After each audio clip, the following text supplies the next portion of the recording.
उत्तर भारत से होकर गुजर रहे पश्चिमी विक्षोभ और उनसे हो रही बर्फबारी के कारण राज्य में आ रही बर्फीली हवाओं के असर से तापमान में गिरावट आई है और सर्दी का असर बढ़ा है। शेखावटी क्षेत्र और उसके आसपास के इलाकों में शीतलहर का प्रकोप देखा जा रहा है। हरियाणा और पश्चिमी उत्तर प्रदेश की तरफ लगने वाले चूरू, झुंझुनू, कोटपुतली, बहरोड, खैरथल, तिजारा, अलवर, दौसा, भरतपुर और धौलपुर सहित कई स्थानों पर रात का पारा 3 से 7 डिग्री सेल्सियस के बीच रहा। वहीं बीते 24 घंटों में करीब 15 शहरों में न्यूनतम तापमान 10 डिग्री सेल्सियस से नीचे दर्ज किया गया। ठंड के चलते आम जनजीवन प्रभावित है। गांवों में अब किसान भाइयों को अलाव तापते देखा जाने लगा है। राज्य के अधिकांश भागों में सर्दी का असर बढ़ गया है। हालांकि गुजरात की तरफ लगने वाले इलाकों में किसान भाई अब भी सर्दी में कमी महसूस कर रहे हैं। वर्तमान में उत्तर पश्चिमी भारत के भागों पर एक कमजोर पश्चिमी विक्षोभ सक्रिय है, जिसके आंशिक असर से आज सुबह के समय बाड़मेर, बालोतरा, जैसलमेर, फलौदी, जोधपुर, बीकानेर, नागौर और आसपास के अनेक स्थानों पर ऊंचाई वाले हल्के बादल छाए हुए हैं। हल्के बादलों की आवाजाही आज दोपहर तक बीकानेर, जोधपुर संभाग सहित जयपुर, अजमेर, कोटा और उदयपुर संभाग तक पहुंचने की संभावना है।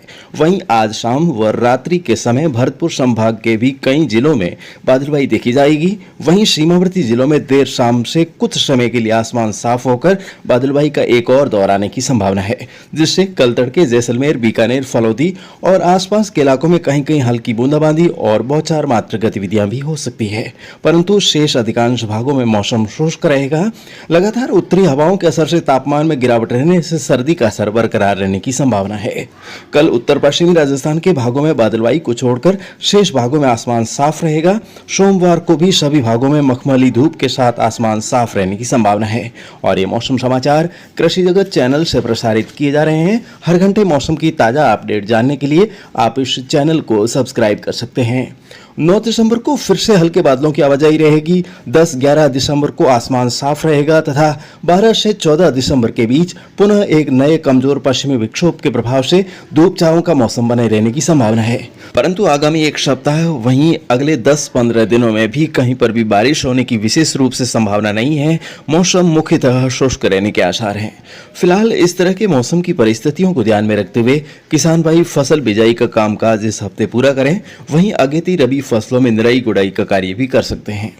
फसलों की पहली और दूसरी क्रांतिक अवस्था पर हमारे सुझाव मुताबिक शुद्ध जैविक खाद का इस्तेमाल करें, जो एक विशेष प्रकार की लैब में तैयार की जाती है। इसलिए यह कोई साधारण जैविक खाद नहीं है, इसे वैदिक विधि से बनाया जाता है।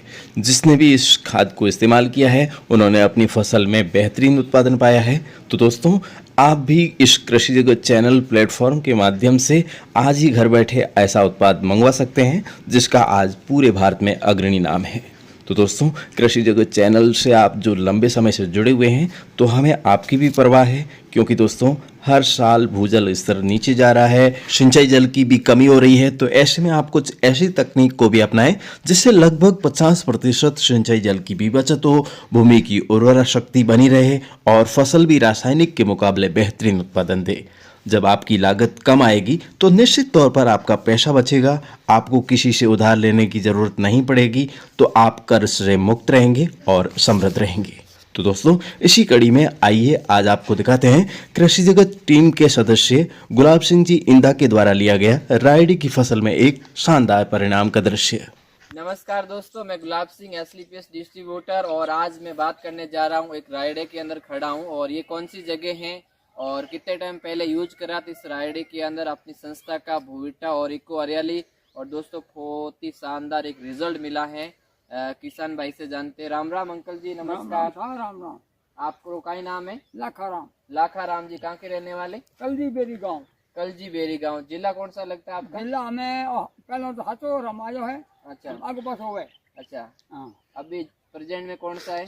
जालोर। जालोर। हाँ, जालोर। अच्छा, जालोर जिले के रहने वाले हो। जालोर। तो अंकल जी, आपने ये अपने खेत के अंदर यूज करा था संस्था का इको हरियाली और भूविटा प्रोडक्ट। आपने कितने दिन पहले यूज करा थी? लगभग महीना भर हो गया। अभी आपने यूज करने के बाद रायडे में कितना का फायदा मिलो? बहुत फायदा मिला। आप मतलब बिल्कुल संतुष्ट हो ना? एक संतोष, बिल्कुल खुश हो? में संतोष बदो। हाँ। तो इन संस्था रे खाद रे बारे में आप लोगों ने कहीं कहना चाहो? यूज करना चाहिए? फायदो मिलो। अच्छा, आपने फायदो मिलियो। यानी कि दोस्तों अंकल जी का ये कहना है कि अगर मेरे को इस प्रोडक्ट से फायदा मिला है हाँ। तो हर बंदे को फायदा मिलेगा। हाँ। और अंकल जी आपको ये बताना चाहता हूँ कि आपने ये पहली बार यूज करा, पहली बार पहले आपको इसके बारे में कोई पता नहीं ना था, कोई पता नहीं है। अब आपको ये पता चला। अब की बार आपका रायडा मुझे ऐसा लग रहा है कि अच्छा लगा। सबसे बेस्ट है। विश्वास हो गया। अब की बार आपका रायडा सबसे बढ़िया है हाँ कि नहीं है? ऐसा है। यानी कि अंकल जी ये बोल रहे हैं कि हमारा रायडा सबसे बेस्ट है। और आप देख सकते हो दोस्तों हाँ, साहब, कि अभी देख। रायडे की क्या ओ, कुछ ग्रोथ है। देख। यानी कि इतना रायडा है कि हाँ। नीचे गिर रहा, फड़ी बहुत ज्यादा हाँ। ग्रोथ के अंदर है। आप पूरा देख सकते हो जितनी जमीन है इस जमीन के अंदर सब में बराबर दिखाई दे रहा है। हाँ बराबर। केशवराम जी आप थोड़ा सा पास में लेके आइए।